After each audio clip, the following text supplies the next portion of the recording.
నమస్తే, welcome to morning bulletin. Group 1 పరీక్షల విషయంలో రాష్ట్ర ప్రభుత్వం నిరుద్యోగుల భవిష్యత్తుతో ఆటలాడుతుందని బీఆర్ఎస్ వర్కింగ్ ప్రెసిడెంట్ కేటీఆర్ ఆరోపించారు. వాల్యుయేషన్లో ఎక్కడ తప్పు జరిగిందో, కుంభకోణంలో ప్రభుత్వ పెద్దలు ఎవరైనా ఉన్నారో తేల్చేందుకు సిట్టింగ్ జడ్జితో జ్యుడిషియల్ విచారణ జరపాలని ఆయన డిమాండ్ చేశారు. పరీక్షను రద్దు చేసి మళ్లీ నిర్వహించాలని స్పష్టం చేశారు. నిరుద్యోగ సమస్యపై ప్రత్యేక అసెంబ్లీ సమావేశాలు పెట్టాలని సూచించారు. కేసు మళ్ళా చెప్తున్నా, నేను ఇగో ఇక్కడనే నిల్చుంటా, కావాలంటే రేవంత్ రెడ్డి వస్తాడా, ఏసీబీ డీజీ గారు వస్తారా, ఇట్లే లైవ్ కెమెరాలు ఇట్లే పెట్టుండ్రి, లై డిటెక్టర్ టెస్ట్ పెట్టుండ్రి, నేను ఇక్కడనే ఉంటా కదలా. లై డిటెక్టర్ టెస్ట్ పెట్టుండ్రి, దూద్ కా దూద్ పానీ కా పానీ. అరే నేను చెప్తూనే ఉన్నా, హైదరాబాద్ ప్రతిష్ట పెంచేదానికి, తెలంగాణ ప్రతిష్ట పెంచేదానికి ఎస్ బరాబర్ ఆ రేస్ ఇక్కడ కొనసాగాలి. మొదటి సంవత్సరం బ్రహ్మాండంగా జరిగింది, ఇంకా 3 ఏళ్ళు ఇక్కడనే ఉండాలి. హైదరాబాద్ లో మొబిలిటీ వ్యాలీ రావాలి, హైదరాబాద్ లో పరిశ్రమలు రావాలి, మా పిల్లలకు ఉద్యోగాలు రావాలి. ఒక sunrise sector, sustainable mobility అనేది, ఈవీస్ అనేది, ఎలక్ట్రిక్ వెహికల్స్ అనేది ఒక ఎదుగుతున్న రంగం. ఆ రంగంలో ప్రోత్సాహకాలు ఇచ్చి పరిశ్రమ ఇక్కడ వేళ్ళునుకోవాలంటే ఈ రేస్ ను ఒక ఆకర్షణగా పెట్టి దాని చుట్టూ పరిశ్రమను విస్తరించేలాగా చేయాలనేది ఒక ఆలోచనతో మేము ప్రయత్నం చేసినాము. నేను స్పష్టంగా చెప్పాను, ఒక 45 కోట్లో 46 కోట్లో ప్రభుత్వం నుంచి కట్టాలని ఆదేశం ఇచ్చింది నేనే అని స్పష్టంగా చెప్పాను. ఆ 46 కోట్లు ప్రభుత్వం నుంచి ఇక్కడ నుంచి పోయినాయి, బ్యాంకు ద్వారానే పోయినాయి, అవతల వాళ్ళ దగ్గర ఉన్నాయి. రూపాయి ఎక్కడా తారుమారు కాలేదు.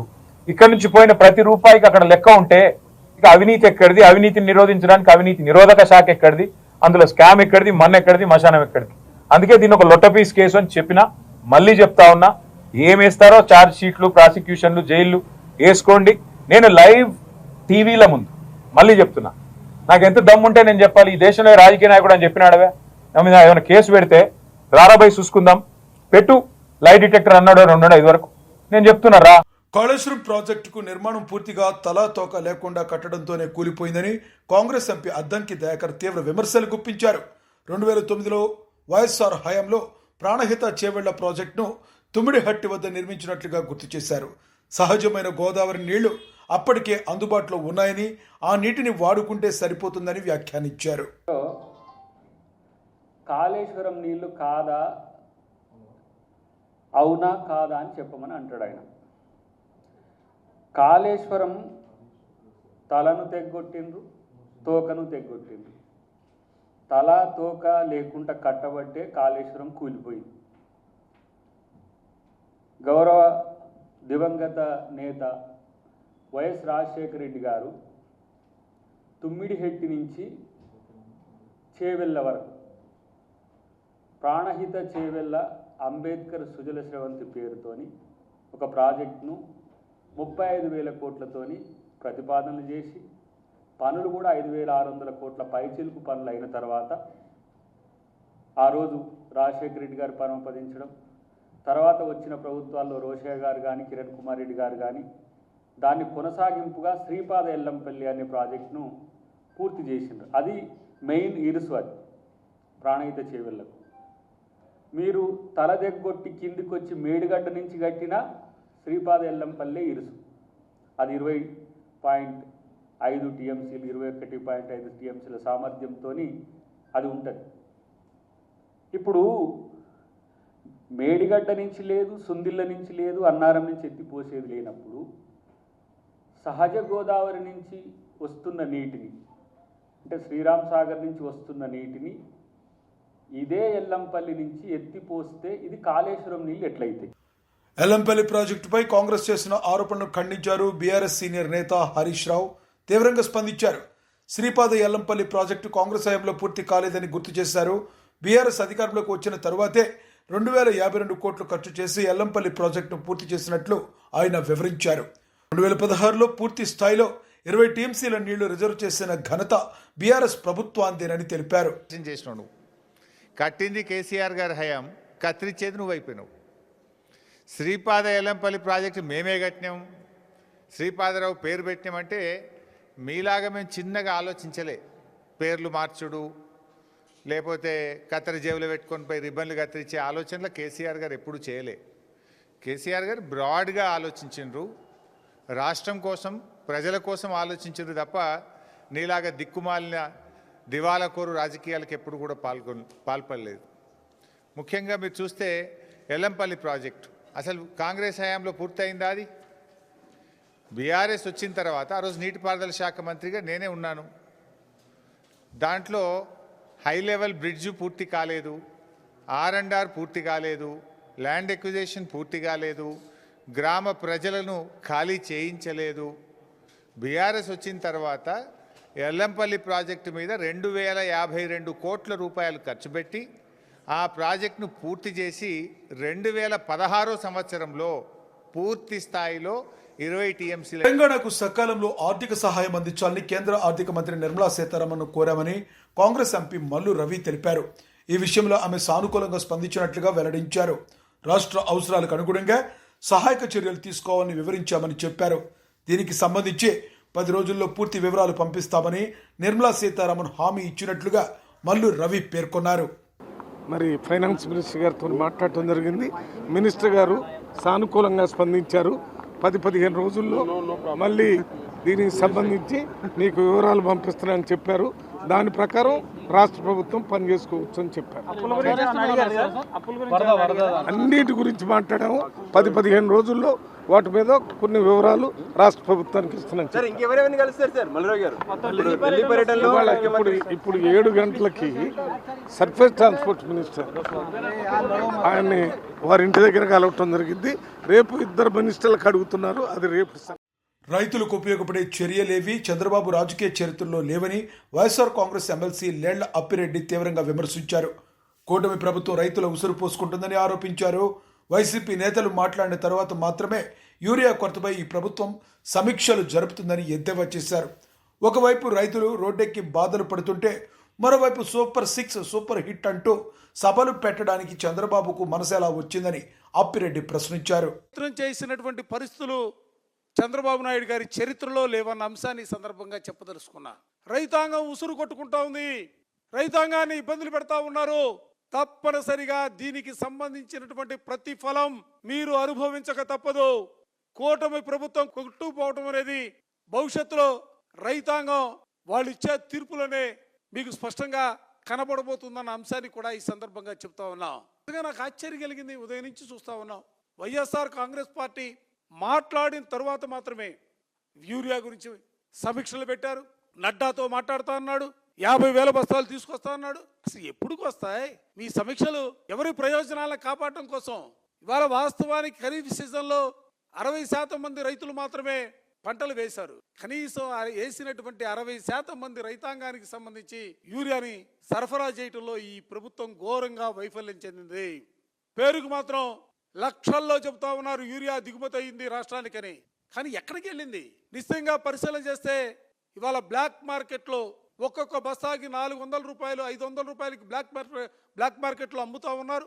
ఎవరు అమ్ముతున్నారంటే ఈ ప్రభుత్వానికి సంబంధించినటువంటి కొంతమంది అధికారులతోనూ తెలుగుదేశం నాయకులు కుమ్మక్కై బ్లాక్ మార్కెట్లో ఇవాళ ఎరువుల్ని అమ్ముకుంటున్నటువంటి దౌర్భాగ్యమైనటువంటి పరిస్థితుల్లో ప్రభుత్వం కొనారెళ్తా ఉంది. నేను ఇంకోటి కూడా అడగదలుచుకున్నా. రైతాంగం పక్షాన వైఎస్ఆర్ కాంగ్రెస్ పార్టీ ఈ రోజున ర్యాలీలకి ప్రభుత్వాన్ని మేలుకొల్పే విధంగా వినతి పత్రాలు ఇవ్వాలని కార్యక్రమానికి పిలిపిస్తే అసలు మీరు ఏం చేశారు? నిన్న నుంచి మొదలు పెట్టారు. రాష్ట్ర స్థాయి నాయకులు కాదు, జిల్లా స్థాయి నాయకులు కాదు, మండల స్థాయి నాయకులు కాదు, గ్రామ స్థాయిలో ఉన్నటువంటి గ్రామ స్థాయి నాయకులకు సైతం కూడా సర్పంచులకి, ఎంపీటీసీ సభ్యులకి, లేకపోతే ఎవరైతే రైతాంగంగా యాక్టివ్గా ఉంటా ఉన్నారో వారందరికి కూడా నోటీసులు ఇచ్చి ర్యాలీకి రావద్దని చెప్తారా? వస్తే కేసులు పెడతామని చెప్తారా? జైల్లో వేస్తామని చెప్తారా? అంటే మీరు చెబితే, మీరు భయపెడితే, మీరు నోటీసులు ఇస్తే, పోలీసు ఆంక్షలు పెడితే రైతాంగం ఆగుతారా? తమ ఆకలి కేకలు చెప్పడం కోసం వ్యాప్తంగా 74 చోట్ల కూడా పెద్ద ఎత్తున రైతాంగం తరలి వచ్చారు. ఆంక్షల్ని, నిర్బంధాలని పక్కన పెట్టి ఇవాళ మా కడుపు ఘోష వినండి, మా మాటలు ఈ ప్రభుత్వం వినాలా. ఏదో రేపు 10వ తారీఖున సభలు పెట్టారు. సూపర్ 6 సూపర్ హిట్ అంట. అసలు సూపర్ 6 ఎక్కడా, సూపర్ హిట్ ఎక్కడా? బొలోమని రైతాంగం యావత్తు రోడ్లపైకి వచ్చి తమ బాధని, గోడుని వ్యక్తం చేస్తున్నటువంటి పరిస్థితుల్లో మీకు ఆ సభలు పెట్టడానికి మనసెలా వచ్చింది చంద్రబాబు నాయుడు అని అడుగుతా ఉన్నా. యూరియా కొరతపై అమలాపురం నియోజకవర్గంలో రైతులు పెద్ద ఎత్తున బైక్ ర్యాలీ నిర్వహించారు. ఎరువుల బ్లాక్ మార్కెట్ను నిరసిస్తూ నియోజకవర్గ కోఆర్డినేటర్ డాక్టర్ పినిపే శ్రీకాంత్ ఆధ్వర్యంలో ఈ ర్యాలీ జరిగింది. రైతులతో పాటు వైఎస్ఆర్ కాంగ్రెస్ ప్రజాప్రతినిధులు, నాయకులు, కార్యకర్తలు, అభిమానులు పాల్గొన్నారు. అనంతరం ఆర్డీఓ కార్యాలయంలో వినతి పత్రాన్ని సమర్పించారు. ఈ కార్యక్రమంలో ముమ్మడివరం మాజీ ఎమ్మెల్యే పొన్నాడ సతీష్, రాజోలు మాజీ ఎమ్మెల్యే గొల్లపల్లి సూర్యారావు హాజరయ్యారు. రైతులకు అవసరమైన యూరియా సహా ఎరువులను వెంటనే పంపిణీ చేయాలని, పంటలకు గిట్టుబాటు ధర పెంచాలని డాక్టర్ శ్రీకాంత్ డిమాండ్ చేశారు. షాపుల ద్వారా రిటైల్ మార్కెట్లోకి వెళ్ళిపోతుంది. ఈ మార్క్ఫెడ్కి ఏదైతే 50% ఇస్తారో ఆ మార్క్ఫెడ్ నుంచి మార్కెట్ యార్డుల ద్వారా పిఏసిఎస్కి లేకపోతే ఎఫ్పిఓల ద్వారా రైతన్నకి చేరుతుంది. కానీ ఇప్పుడు జరుగుతున్న పరిస్థితులు ఎలాగంటే ఇలా 50% మార్క్ఫెడ్కి ఇంకా 50% ప్రైవేట్కి ఇవ్వకుండా ప్రైవేట్కి ఎక్కువ శాతం పెంచేసి గవర్నమెంట్ సంస్థకు మార్కెట్కి వచ్చేది తగ్గించేశారు. దానివల్ల యూరియా కొరత క్రియేట్ అయ్యింది. ఇది ఎందుకు చేశారు? ఎవరికి లాభం చేకూర్చడం కోసం ఈ రకంగా చేశారు. మరి గతంలో చూస్తే జగనన్న ఆర్బీకేలు పెట్టి ఆర్బీకేలకి మొత్తం అంతా యూరియాని ఇచ్చి రైతన్నకి ఎటువంటి ఇబ్బంది లేకుండా కూడా ఆ ఆర్బీకేల ద్వారా రైతన్నకి యూరియా సప్లై చేశారు. తద్వారా దాని మార్కెట్లో దాని డిమాండ్ ఎక్కువ పెరగకుండా ప్రైస్ ఎప్పుడు కూడా నియంత్రణలో ఉండింది. కానీ ఆ రకంగా చేయకుండా కావాలని ప్రైవేట్ పార్టీలకి బెనిఫిట్ చేయాలని చెప్పి ఈ రకంగా చేస్తున్నారు. గతంలో చూసుకుంటే ఎండియూ వెహికల్స్ కూడా అదే రకంగా ఆపేసి మధ్యలో ఉన్న దళాలకి డబ్బు మిగిలేలా చేసింది ఈ కూటమి ప్రభుత్వం. ఇప్పుడు చూస్తుంటే ఇప్పుడు కూడా అదే చేస్తుంది.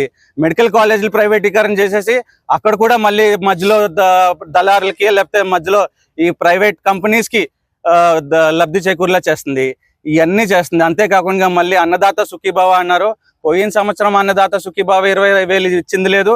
2 సంవత్సరాలు కలిపి ఇప్పుడు 40,000 ఇస్తారనుకుంటే అందరికీ కూడా ఇచ్చింది 5,000 చొప్పున ఇచ్చి మొత్తం అందులో 7 లక్షల మంది అన్నదాతలకి మరి మోసం వెన్నుపోటు పొడిచింది ఈ కూటమి ప్రభుత్వం. ఇలాంటి యొక్క సమస్యలన్నింటినీ కూడా మా నాయకుడు వైఎస్ జగన్మోహన్ రెడ్డి గారి పిలుపు మేరకు మేమందరం కూడా రైతు పక్షాన్ని నించుని ఈరోజు ర్యాలీగా మరి మా స్వగృహం అమలాపురం బట్నవెల్లి నుంచి మరి ఆర్డీఓ కార్యాలయానికి ర్యాలీగా నిరసన ర్యాలీగా వచ్చి మరి ఆర్డీఓ గారికి మరి వినతి పత్రం ఇవ్వడం జరిగింది. అంతేకాకుండా మరి నష్టపోయిన రైతులకి ఏదైతే అకాల వర్షాల కారణంగా నష్టపోయిన రైతులకి వాళ్ళకి నష్టపరిహారం ఇచ్చింది లేదు, లేకపోతే 0 వడ్డీ ఇచ్చింది లేదు, లేదా ఎటువంటి రైతు భరోసా ఇచ్చింది లేదు. అన్ని రకాలుగాను రైతుని ఇబ్బంది పెడుతున్న ఈ కూటమి ప్రభుత్వంని వాళ్ళ మెడలు వంచడం కోసము మేము ఈరోజు ఈ కార్యాచరణ రూపొందించుకుని మరి ఆర్డీఓ గారికి వినతి పత్రం ఇవ్వడం జరిగింది. Thank you. రాష్ట్ర వ్యాప్తంగా ప్రజల సమస్యలను పరిష్కరించడానికి కాంగ్రెస్ ప్రభుత్వం ఎప్పుడూ సిద్ధంగా ఉంటుందని ఎక్సైజ్ మరియు పర్యాటక శాఖ మంత్రి జూపల్లి కృష్ణారావు తెలిపారు. ప్రజల అంచనాలను నెరవేర్చేందుకు కట్టుబడి ఉన్నామని ఆయన స్పష్టం చేశారు.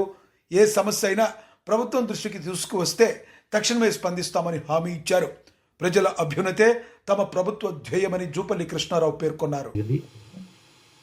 అమలు చేస్తామని చెప్పడం జరిగింది. అందులో భాగంగానే ఈనాడు కేవలం సెక్రటేరియట్కే పరిమితం కాకుండా మా నియోజకవర్గాలుగా పరిమితం కాకుండా ప్రజలు అటు ప్రజాభవన్లో ఎవరొచ్చినా రాష్ట్రం నలుమూల నుంచి ఎవరొచ్చినా వాళ్ళకి విజ్ఞాపనలు స్వీకరించేటట్టు ఏర్పాటు చేస్తాం. అట్లాగే కాంగ్రెస్ పార్టీ పరంగా రాష్ట్రంలో ఉన్న వాళ్ళు ఎవరు గాంధీ భవన్కి వచ్చినా వాళ్ళ యొక్క విజ్ఞాపనల్ని వినతులు స్వీకరించి వాటి పరిష్కారం కోసం సంబంధిత అధికారులతోటి అంటే గ్రామ స్థాయి అధికారి నుంచి రాష్ట్ర స్థాయి అధికారి దాకా గ్రామ సెక్రటరీ నుంచి ప్రిన్సిపల్ సెక్రటరీ దాకా వాళ్ళ సమక్షంలోనే మాట్లాడి వాళ్ళ సమస్యలు పరిష్కారం చేయడం ప్రయత్నం చేస్తూ ఉన్నాం.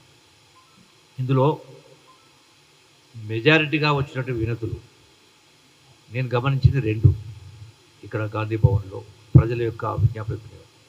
ఒకటి, ఇల్లు కావాలి, ఇందిరమ్మ ఇల్లు ఇవ్వండి, డబుల్ బెడ్రూమ్ ఇల్లు ఇవ్వండి అనేటువంటి విజ్ఞాపనలు. రెండవది, భూములకు సంబంధించి ధరణిలో ఇవన్నీ కూడా మేము ఎప్పుడో కొన్నాం, మా పేరు రావడం లేదు, ఎక్స్టెంట్ కరెక్టే లేవు అని రకరకాల. కాళేశ్వరం ప్రాజెక్టు అవినీతిలో బీఆర్ఎస్ను కాపాడేందుకే కాంగ్రెస్ ప్రభుత్వం ప్రయత్నిస్తుందని బీజేపీ ఎమ్మెల్యే పాయల్ శంకర్ ఆరోపించారు. ఇన్నాళ్లు కాళయాపన చేసి ఇప్పుడు సిబిఐ విచారణ పేరుతో తమపై ఒత్తిడి తీసుకురావాలనే యత్నం జరుగుతుందని ఆయన మండిపడ్డారు. అవినీతి నిజాలు బయటపడకుండా కాంగ్రెస్ బీఆర్ఎస్ చేతులు కలిపి పనిచేస్తున్నాయంటూ ఆయన తీవ్రంగా విమర్శించారు. గురించి ఎందుకు ప్రస్తావించలేదు?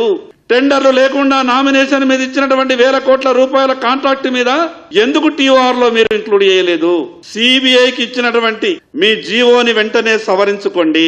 టర్మ్స్ ఆఫ్ రెఫరెన్స్ లో చాలా విషయాలు చేర్చాల్సినటువంటి అవసరం ఉంది. అసలు తుమ్మిడిహెట్టి నుండి కాళేశ్వరంకు మార్చాల్సినటువంటి అవసరం ఎందుకు వచ్చింది? దానికి బాధ్యులు ఎవరు? ఆ విషయాన్ని కూడా టీఓఆర్ లో చేర్చాలా? 32-33 వేల కోట్లతో పూర్తి కావాల్సినటువంటి ప్రాణహిత చేవెళ్ల 11,000 కోట్ల రూపాయలు ఖర్చు పెట్టిన తర్వాత మిగతా ఇంకో 15-16 వేల కోట్లు ఖర్చు పెడితే పూర్తి ప్రాజెక్టుని 1,00,000 కోట్లు అవినీతికి పాల్పడడానికి కాళేశ్వరంకు ఏ రకంగా దాన్ని మార్చిండ్రో టీఓఆర్ లో మెన్షన్ జరగాల. మా చేతిలో ఏమీ లేదు, మేము సిబిఐకి ఇచ్చేసినాము, ఇదంతా కేంద్ర ప్రభుత్వ పరిధిలో ఉంటది, టిఆర్ఎస్ పార్టీ మీద చర్యలు తీసుకుంటలేరు బీజేపీ.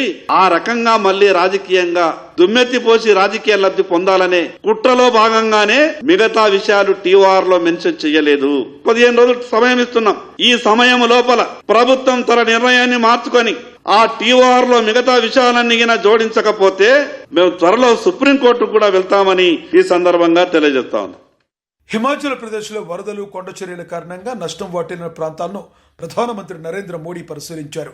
హెలికాప్టర్లో పర్యటిస్తూ ఆయన ఏరియల్ సర్వే నిర్వహించారు. ఈ సందర్భంగా వరదలతో అధికంగా ప్రభావితమైన కాంగ్రా ప్రాంతాన్ని పరిశీలించారు. ముంపునకు గురైన ప్రాంతాల పరిస్థితులను అధికారుల నుండి అడిగి తెలుసుకున్నారు. బాధిత సమస్యలను పరిష్కరించేందుకు తక్షణ చర్యలు తీసుకోవాలని సూచించారు.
బెల్లంకొండ సాయి శ్రీనివాస్ హీరోగా, కౌశిక్ పెగల్లపాటి దర్శకత్వంలో రూపొందిన కిష్కింధపురి చిత్రం విశాఖలో ప్రచార కార్యక్రమం జరుపుకుంది.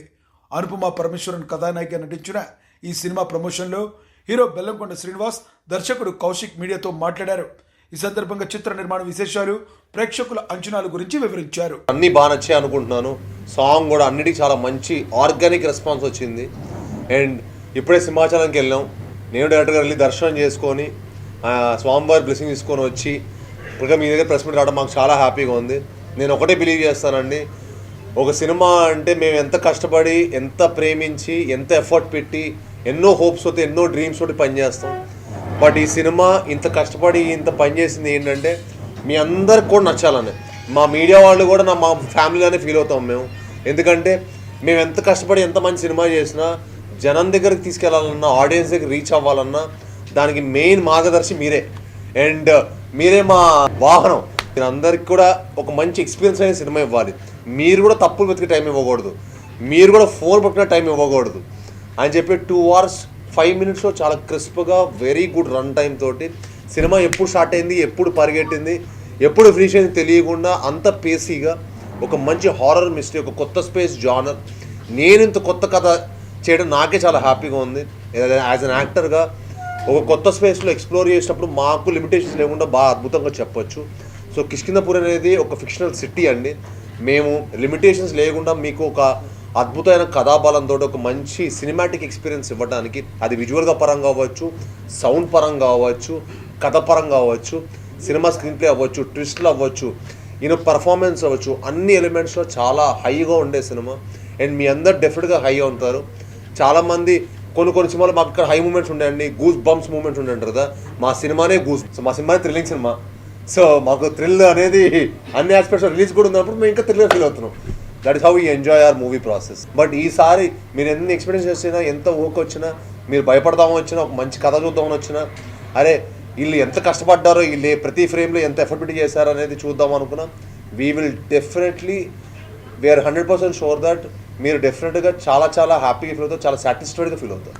చాలా ఇంపార్టెంట్ రోల్ ఉంది సార్ హీరోయిన్ గారికి కూడా. అనుపమ గారు చాలా ఇంపార్టెంట్ రోల్. అండ్ ఈ సినిమాకి ఏంటంటే మేము కథ విన్నప్పుడే నేను కౌశిక్ గారు అనుకుంది ఏంటంటే ఈ సినిమాకు మంచి పర్ఫార్మర్ కూడా కావాలి. ఎందుకంటే మీకు ఎందుకనేది మీకు సినిమా చూస్తే మీకు అర్థమవుతుంది. ప్రీ క్లైమాక్స్ని ఆ క్యారెక్టర్ పుల్ ఆఫ్ చేయాలని అంత ఈజీ కాదు.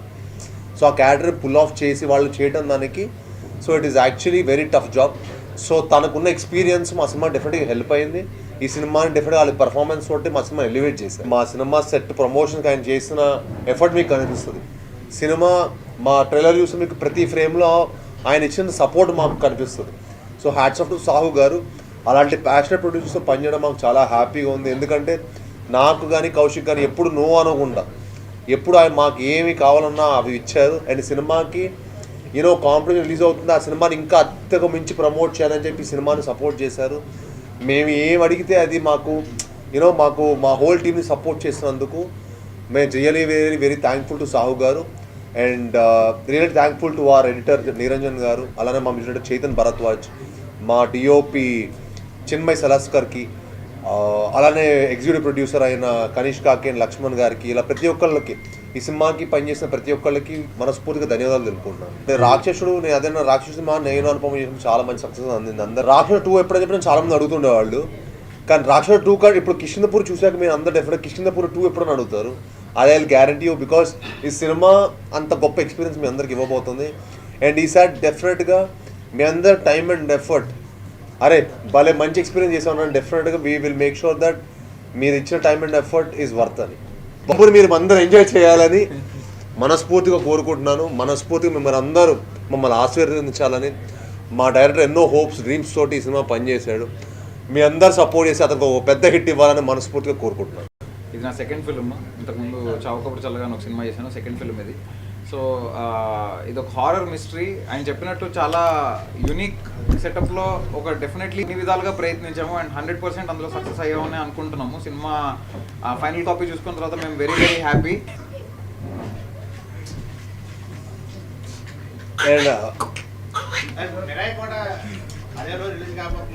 చేతన్ బేసిక్గా తను ఫస్ట్ ఒక 2 రీల్స్ చేసి చూపిస్తాను అని చెప్పి మాకు చేసి చూపించాడు. మేము నిజంగా సర్ప్రైజ్ అయిపోయాము అతని స్కోర్ విన్న తర్వాత. దెన్ ఇమీడియట్లీ అందరం కాన్ఫిడెంట్గా ఓకే విల్ గో ఫార్వర్డ్ అని తనతో వెళ్ళాము. అండ్ తను మేము పెట్టుకున్న నమ్మకాన్ని ఏమాత్రం తగ్గించలేదండి. అండ్ తనకు బేసిక్గా చాలా నాలెడ్జ్ ఉంది మ్యూజిక్ మీద కానీ, ఒక్కొక్క ఇన్స్ట్రుమెంట్ దాని సౌండింగ్ కానీ. సో దాని గురించి అతను మాట్లాడుతుంటే గంటలు మాట్లాడుతుంటాడు అనమాట. అంత నాలెడ్జ్ ఉంది. అండ్ ఆ నాలెడ్జ్ మొత్తాన్ని సినిమాలో వాడాడని చాలా బలంగా చెప్తారు మీరే సినిమా చూసాక. ప్రసిద్ధ తమిళ నటుడు విజయ్ ఆంటోనీ మేనలుడు అజయ్ దిషన్ ధనుష్ జంటగా నడుస్తున్న చిత్రం బూకీ హైదరాబాద్లో లాంఛనంగా ప్రారంభమైంది. రామానాయుడు స్టూడియోస్లో పూజా కార్యక్రమాల అనంతరం హీరో సత్యదేవ్ ముఖ్య అతిథిగా హాజరై మొదటి క్లాప్ ఇచ్చారు. తెలుగు తమిళ భాషల్లో తెరకెక్కుతున్న ఈ చిత్రాన్ని రామాంజనేయులు నిర్మిస్తున్నారు. డాక్టర్ సలీం సినిమాతో సినిమాటోగ్రఫర్గా గుర్తింపు పొందిన గణేష్ చంద్ర ఈ సినిమాతో దర్శకుడిగా పరిచయం అవుతున్నారు. వినూత్న కథాంశంతో తెరకెక్కుతున్న ఈ చిత్రంలో మంచు లక్ష్మి, సునీల్, ఇందుమతి, వివేక్ ప్రసన్న కీలక పాత్ర.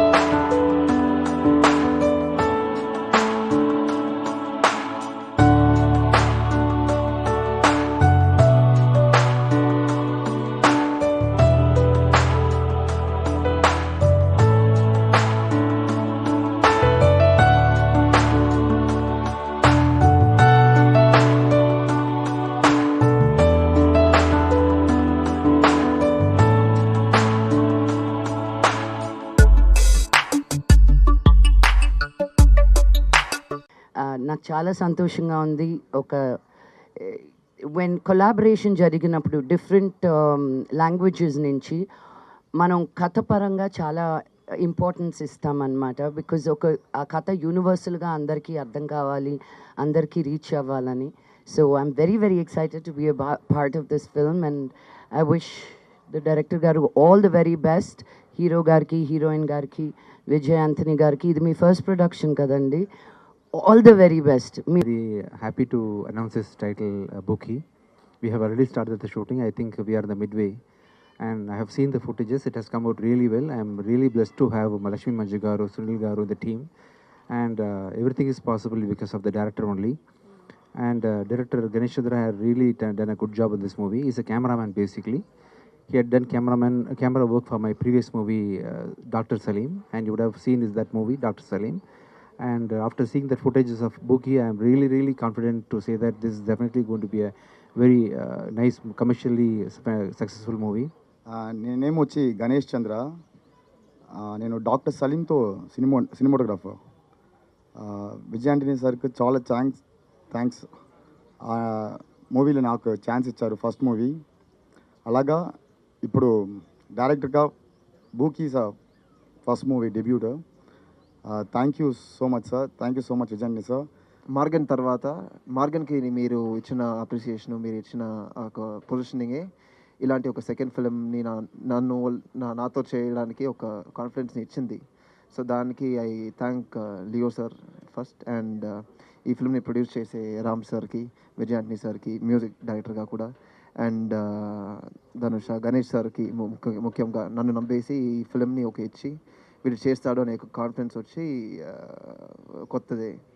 అండ్ ఈ ఫిల్మ్లో కూడా నేను అంత చేసిన లక్ష్మీ మంచి మ్యామ్, సునీల్ సార్, అండ్ అన్ని ఆర్టిస్ట్కి ఐఎమ్ రియలీ థ్యాంక్ఫుల్.